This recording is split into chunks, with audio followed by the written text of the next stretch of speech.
Right, good morning everyone. Can you all hear me okay at the back? Just can see, yeah, I can see nodding heads, that's always good. I think I have the task of scene setting a little bit today, so what I'm really going to do, which is not terribly appropriate for National Maintenance Week, is show you some pretty pictures. Because maintenance tends to be all the sort of messy, untidy pictures, but we'll get you into a good mood to start with by showing you some nice things.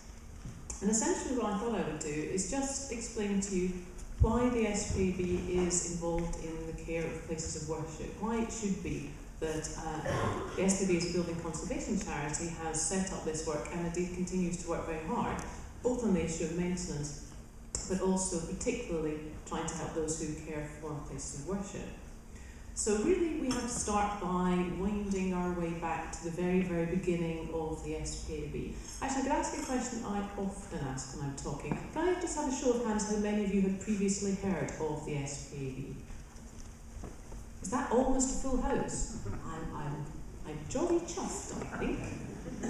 Sometimes I think we're in a little quiet corner of the heritage world by ourselves, but clearly you are aware of it, which is great news. And you may know a little bit about the history. But actually, it starts with this man. And of course, this is John Ruskin, who was really one of the first people in the 19th century to start this sort of conversation about why old buildings matter and why it might be that we might need organisations to help look after them.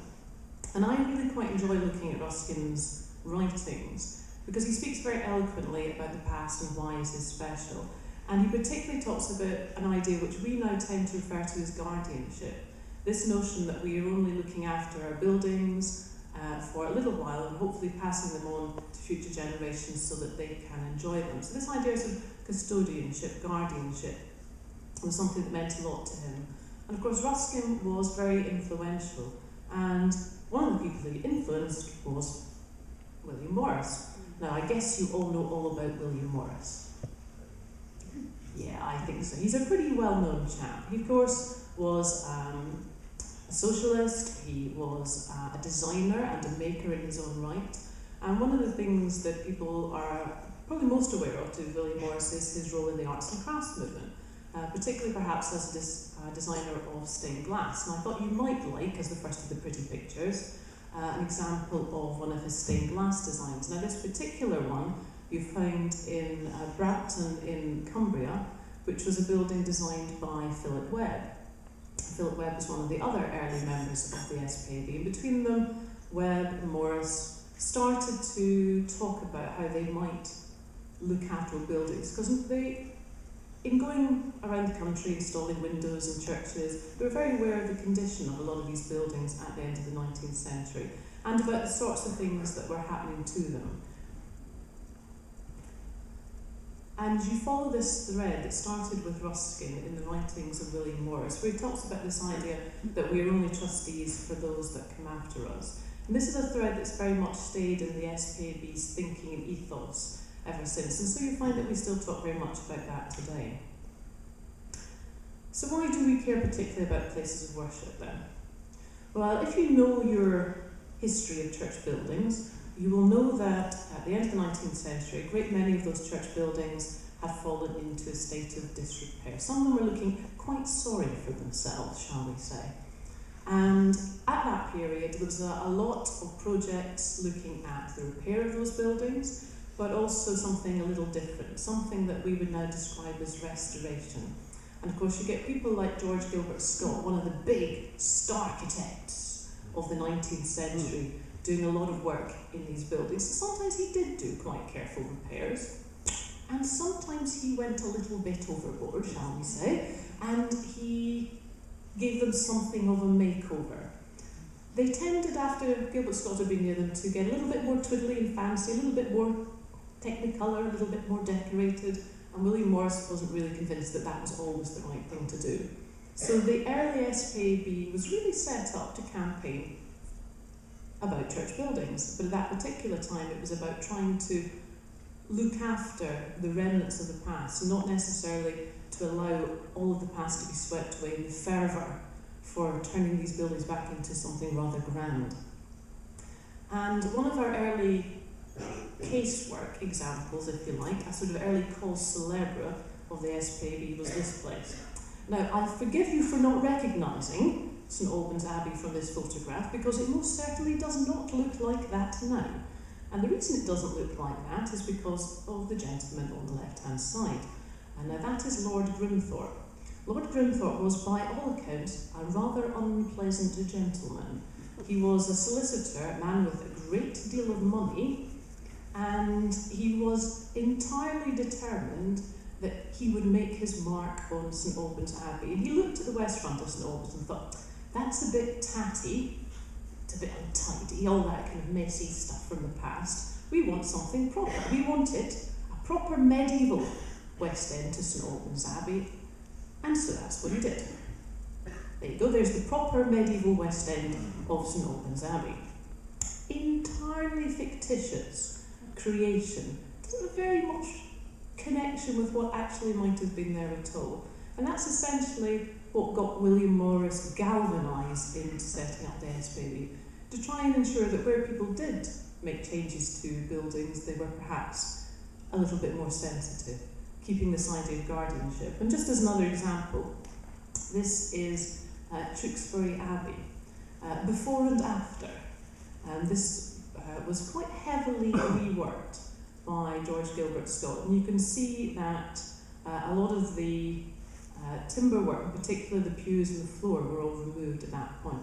Another big case that the SPAB campaigned about, but at that time, because there was no real teeth, there wasn't any legislation that would protect these buildings, they lost the fight. So we have in our archives a fantastic correspondence between William Morris and the architects of the day, which is quite fiery in temperament.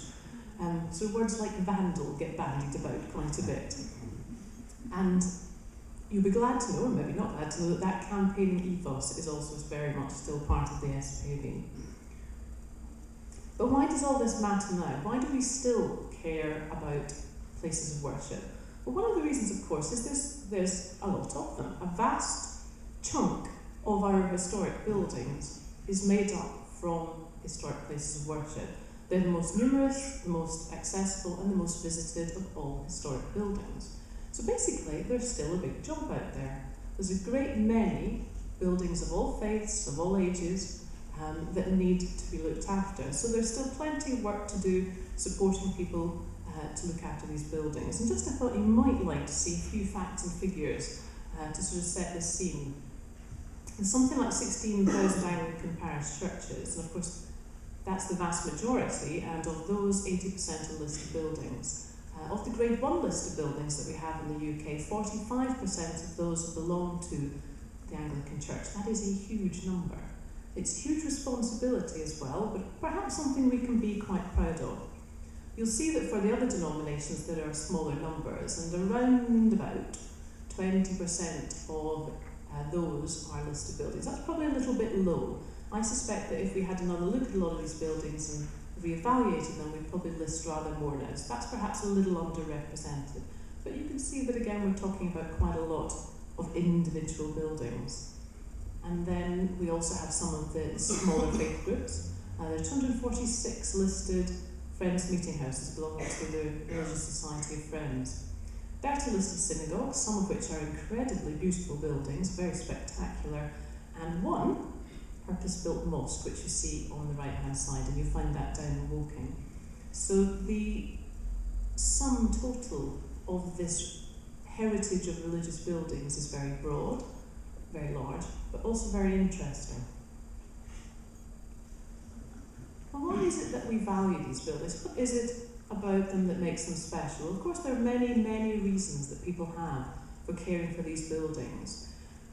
There are, of course, the worshipping communities who are very important, because these are the buildings that we use week to week, month to month, year to year. So they're very vital in that purpose, and as community buildings too. Others might enjoy them for their architecture, for the craftsmanship, for their social history, for what they tell us about the past, because they make a connection between us and past generations. They have stories to tell, and that's one of the things that I particularly enjoy about these buildings, is that no matter where you go around the country, there is something interesting to see there. And what I want to do for the next few slides, and this is where the really pretty pictures come in, is show you a few representative examples. And I thought I might start perhaps with the typical parish church, which of course there is no such thing. But that's not a bad starter as an example. That's the sort of thing that if we ask people to picture in their mind a parish church in a churchyard, that's probably something like what they might come up with. So there it is, looking pretty in that gorgeous summer sunshine that we know and love, which we do see sometimes, or perhaps something like this. Those are the sort of typical things that we think of when we think of parish churches. But of course, that's not the sum total of all the wonders that we have. We have some other very interesting things. How about some Victorian buildings? How about the buildings of the nonconformist faith? You have a Grace Baptist Chapel down in Folkestone on the left-hand side, and URC Church in Harrogate on the right-hand side. So our heritage of church buildings has never stopped, it's continued, and we've added to the treasury of fantastic places that we can visit now.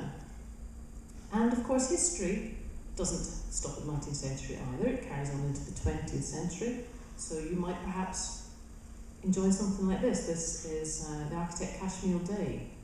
This is Gloucester St Barnabas. And I think sometimes 20th century buildings might be a little Marmite-like. Not everyone loves them, but there are some gems out there as well. So all sorts of styles, all sorts of ages.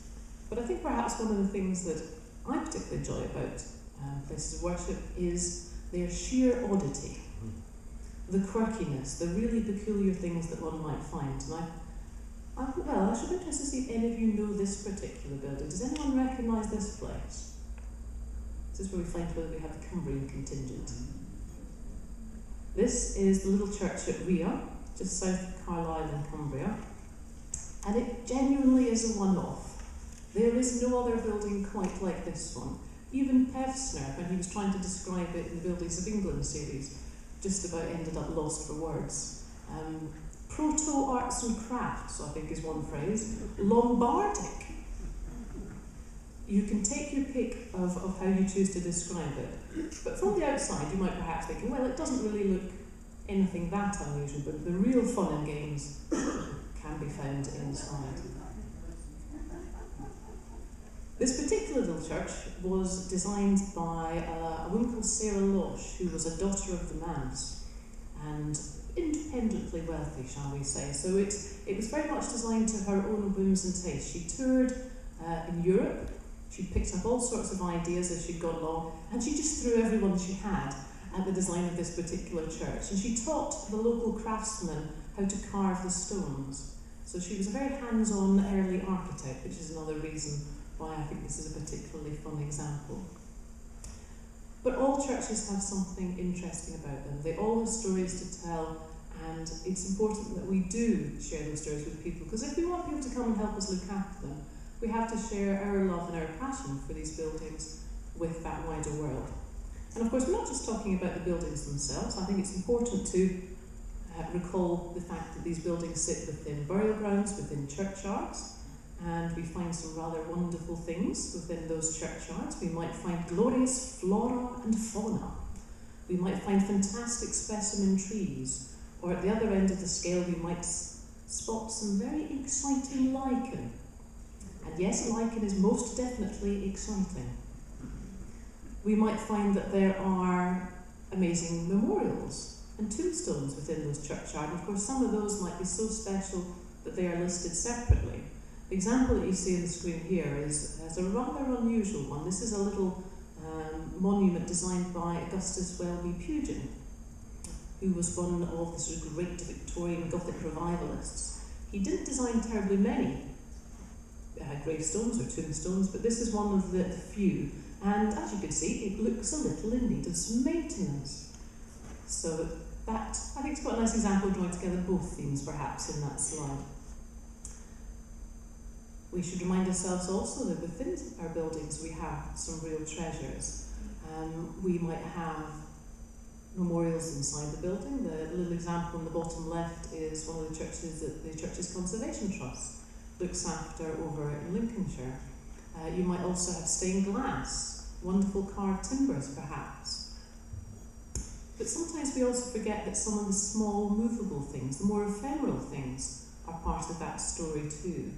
And when you're thinking about your buildings and the story and the things that you want to share with others, do remember things like textiles and books and record and the plate, because they all tell us something about the history of that building and what makes it important too.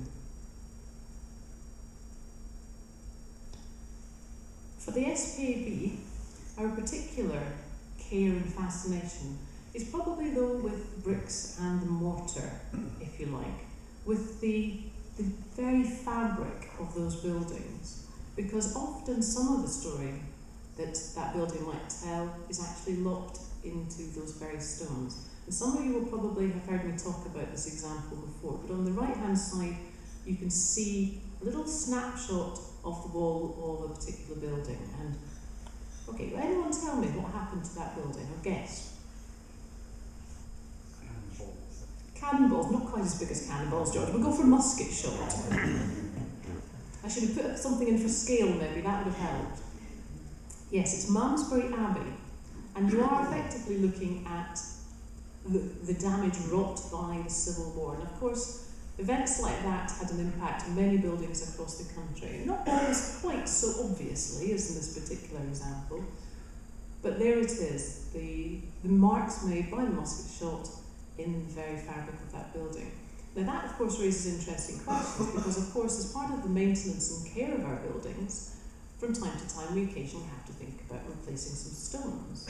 And often that's relatively straightforward, but in an example like this we might have to think a little more carefully, because to remove those stones and replace them with new would remove a part of that building's history. So everything matters, I guess, is what I'm saying when it comes to church buildings. And the example on the left, I think, illustrates that point too, where you can see that the tower of this particular church has got quite a complex story. There's a whole series of things going on there. We can tell, for example, that the top part of that tower was rebuilt. There's been campaigns over the years of repair, with some of the stones replaced, others left for another day. You can see if you look to the right-hand side of the door, it's good watching you all from here because you're all dodging about there. You'll see just to the right-hand side of the door, small slips of stone in the very fabric of that building. Now this, some of you might know, is something that is often described as an SPAB tile repair. And the reason it's called that is because in the early days of the SPAB, back in late 19th century, so just into the 20th century, the architects that we work with, people like Philip Webb, William Weir, this was one of the techniques that they employed to repair buildings. And quite often it was used where they were trying to save as much as possible of the historic fabric of a building. So where perhaps a stone had crumbled a little bit, where they didn't want to necessarily replace an entire piece, they might perhaps use these little slips of stone or sometimes tile just to fill in those gaps, enough to make the building sound once again. So that repair has now become part of the history of that building. And so, without really knowing necessarily much about archaeology or history, you can look at that particular church and you can understand a little bit about how it has weathered the centuries. And this is the sort of thing that William Morris was keen to protect. That evidence of how past generations had cared for the building, had made their changes to suit their needs at that time. And while he wasn't convinced that the Gilbert Scott technique of sort of removing everything and starting again was a sensitive way for caring for old buildings. And I hope that you will agree with me that there is something rather wonderful about that particular image. I shouldn't put you in the spot and say, can I have hands in the air if you all think that's rather brilliant? But there's a kind of nodding and murmuring, I'll settle for that. So yes, I think we enjoy our buildings because in many ways they're not perfect. They have that little quirkiness and oddity that makes them quite special. So moving on then, why does the SPAB care about maintenance? Well, here's an example of the sorts of things that happen when we don't maintain our buildings. Basically, they fall down. Short and long of it. If we don't look after them, they will not survive for future generations to enjoy. And neglect and all of those things, of course, are part and parcel of the reasons why we do lose buildings over time. So the SPAB, in its role as a guardian of all buildings, in its role as trying to encourage people to look after them, the most sensible thing for us to try and do is to try and encourage people to maintain those buildings, because that's by far the easiest and most straightforward way of doing building conservation. And just in case you don't believe me that that was built in there at the very, very beginning of the SPAB's existence, if you look back to our manifesto, which dates from 1877, when we came together formally as the Society for the Protection of Ancient Buildings, there in that manifesto you will find the phrase, to stave off decay by daily care. Stitch in time saves nine. This idea that the best way to look after our buildings, so that we hand them down instructive and venerable to those who come after us, is to simply do the day-to-day care, tackling those little jobs, the slipped slates, the missing tiles, the broken down pipe, the blocked drains, dealing with those little jobs on a regular basis so that our buildings survive for future generations to enjoy. And of course, happily, this turns out to be the most cost-effective way of looking after our buildings. So given that we're always all short of cash, there's always a drain on our resources, no pun intended, honest,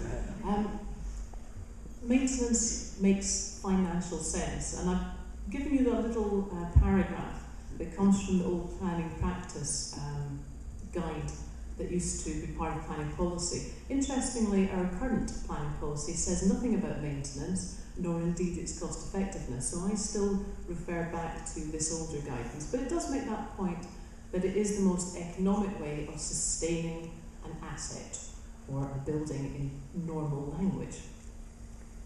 So the SPAB has always been a strong advocate of maintenance, the daily care that we need to do to look after our buildings. And that's why 12 years ago now, we set up National Maintenance Week. So National Maintenance Week's been around since 2002 and has National Gutters Day. And we use it just as a way each year to gently remind people that actually doing a few simple things like clearing the drains, cleaning the gutters, does make a very worthwhile difference. Historic buildings need you. So what are we doing today? What are we doing to help? The SPAB has always had an educational role. Even since the early days we were involved in producing guidance notes. There's a very, very old text, which is the Repair of Ancient Buildings, which was our sort of first attempt to put down in written form a recipe for the care of buildings, and we've continued on with that practice today. We issue technical pamphlets and information sheets. We run a technical helpline, weekday mornings, where you can give us a phone and ask advice of one of our technical officers. We'd like to say to people, we may not know all the answers, but we certainly know someone who does. So we're very good at putting you in touch with the right kind of experts if that's the help that you need. And we've run training courses for many years. We run training courses for builders, for homeowners, for people who look after places of worship, and we train the next generation of architects and craftspeople ourselves through our scholarship and fellowship programs. But you've already heard Kate mention faith and maintenance, and that was our first attempt really to try to do something a bit bigger, a bit more comprehensive, to give people some help in looking after the buildings. And Faith and Maintenance was a 5-year project. It ran from 2000 through to 2012, and it was a very simple idea. The idea being that we, and this is the royal we, because what I actually mean is me, I went around the country for 5 years doing single-day training courses right across England and Wales. And we managed to do just over 150 over the course of 5 years. We made these training courses free to volunteers looking after any place of worship at all. We made a very broad project reaching to everyone if we possibly could. So we were delighted to work with a whole series of different faith groups to run these courses. A lot were run by by Church of England Diocese, but we also work with the Roman Catholic Church, the Baptist Union, the URC, Jewish Heritage, and a few others. And we were very generously funded by the Heritage Lottery Fund, English Heritage, and a few other groups as well. So as part of this work, you have seen it already, and you now have your very own copy of the Good Maintenance Guide. A ready access, a ready source of easy advice on the care of buildings. And most of this information that's in the handbook is actually also available on the Faith and Maintenance website, and there are various other things there that people can download. You've also seen our calendar. I think you have them in your delegates packs, and I'm quite delighted these days, whereas I travel around the country, I find them pinned up in vestries and church halls, so I hope they're proving to be useful. And if you like the cartoons that you see on the calendar and in the handbook, they are courtesy of James, who is the Maintenance Co-op's technical officer. He's also a dab hand with a soft pencil, so he can take the credit for those. Some of you may also have seen the DVD that we produced in 2008. Essentially, it was a version of the training course that we provided, looking at the sorts of problems that happen to buildings and talking through the kind of answers that might be required. And most of that is still available on the website. It is about an hour. You probably need a fairly good broadband connection to watch it, but there are also some short clips that you can make use of as well. So yes, we spent 5 years running Faith and Maintenance, and it did a bit of good. We gave advice to about 5,000 people or so, something like that, over the course of the project. But we knew that it wasn't the answer to everything, that there were still some challenges that remained. The reality is that we are under-resourced. There are many, many buildings, and they're looked after by a relatively small number of people. And those people do a fantastic job. And this is where I do say my heartfelt thanks to you for all the amazing work that you do looking after these buildings. Because it's not easy, and it can sometimes feel a little bit lonely and that you don't get a great deal of thanks for the work that you do. But it is incredibly important, and it is incredibly valuable. And actually our buildings on the whole are in pretty good condition, and that's certainly down to the efforts made by people like you. But we can spend some more resources to help make that process a little bit easier. And of course there is a turnover of volunteers. So people come and go, they take an interest in different things. And we were worried that some of the knowledge and skills and understanding that was built up in local communities would get lost as people moved on to other places.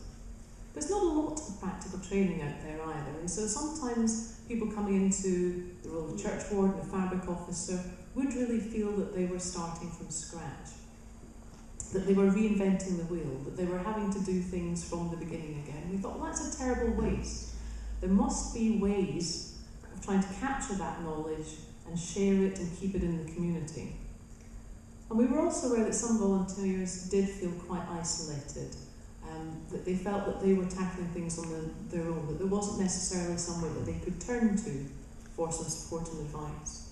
And many, many people came to us and said, it's been really good coming together for a training day, but can't we do this more often? Because we really enjoy being able to talk to other people about the sorts of problems and to realise that actually one or two others are dealing with the same things, and perhaps we can share our ideas and get some thoughts from them too.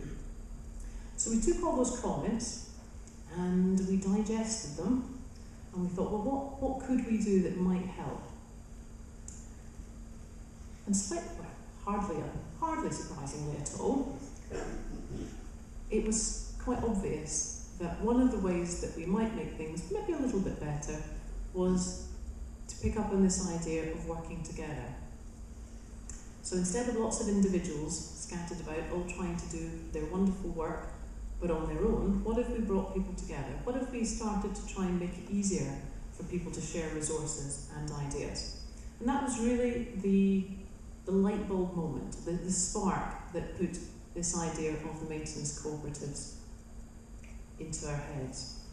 What if we simply join the dots and help bring people from different faith groups, from different types of buildings, together and give them just a little bit of support and encouragement to make that job of maintaining buildings just that little bit easier.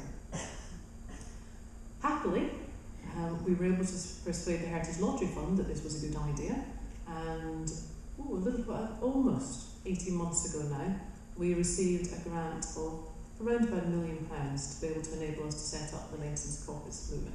And I don't want to say too much about that, because I don't want to overshadow what the team are going to tell you about a little bit later today.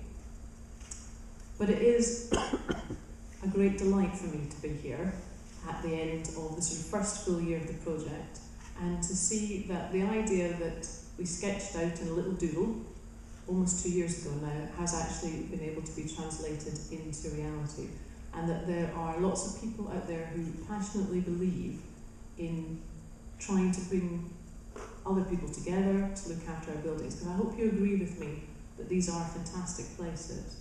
And again, lots of nodding. Well, you're all terribly well trained. But yes, so I hope you're going to enjoy the rest of today. I hope that you learn some interesting things. I hope you make some useful contacts, because really that's what it's about. It's about joining you all together, giving you the links and the access to resources and support and advice, so that you can carry on looking after those wonderful buildings, so that we all get to enjoy them, and we can do just as Maura suggested and hand them down instructive and venerable to those who come after us. Thank you all.